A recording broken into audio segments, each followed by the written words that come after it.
En paye, chaque versement d'un élément de rémunération est soumis à cotisations et contributions sociales. Pour appliquer les bonnes règles de calcul des charges sociales, il est nécessaire de déterminer la période à laquelle l'élément de rémunération est rattaché. C'est ce que l'on appelle le fait générateur des cotisations sociales. Les règles du fait générateur évoluent et deviennent obligatoires au 1er janvier 2027. De plus, le bulletin officiel de la Sécurité sociale de juin 2025 est venu préciser certaines tolérances et exceptions à ce principe. Dans cette vidéo, nous allons vous présenter le principe de fait générateur des cotisations sociales ainsi que les derniers changements qui y ont été apportés. Attention, les informations données dans cette vidéo sont à apprécier sous réserve des textes à venir. Quel est le principe du fait générateur des cotisations sociales ? Le principe du fait générateur des cotisations sociales consiste à calculer les charges sociales d'un élément de rémunération selon les règles en vigueur lors de la période au titre de laquelle cet élément est dû. Cette période est appelée période d'emploi. Prenons l'exemple de Sophie, salariée qui perçoit habituellement une prime mensuelle de 200 €. En novembre 2027, son employeur lui a versé 100 € au lieu de 200. Il se rend compte de cette erreur en janvier 2028 et lui verse un rappel de prime à hauteur de 100 €.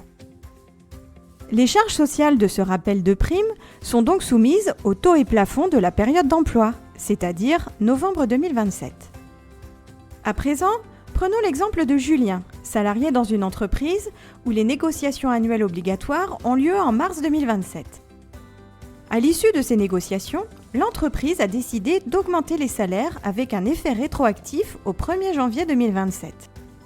Ainsi, sur le bulletin de paie de mars 2027, Julien perçoit les augmentations relatives aux mois de janvier, février et mars. Chacun de ces versements est donc soumis au taux et plafond de sa période d'emploi, soit janvier, février et mars respectivement.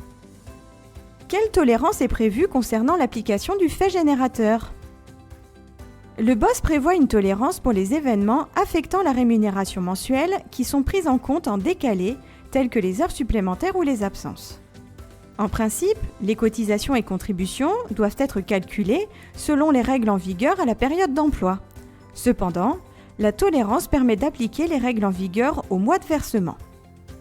Prenons l'exemple d'Esteban, salarié qui effectue 4 heures supplémentaires en janvier 2027.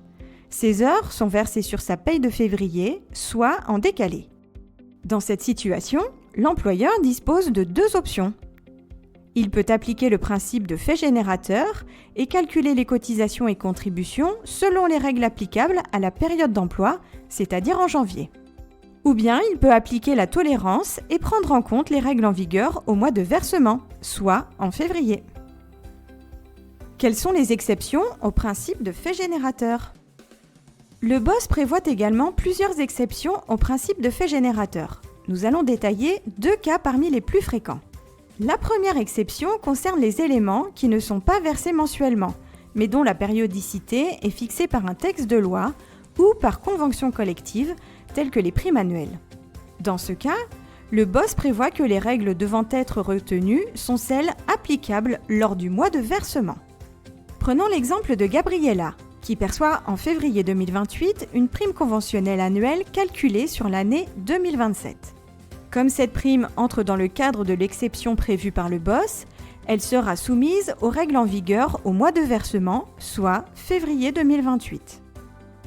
La deuxième exception concerne les éléments dont la périodicité n'est prévue par aucun texte, tels que les primes exceptionnelles. Dans ce cas, les règles applicables dépendent du délai entre la date d'attribution et la date de versement.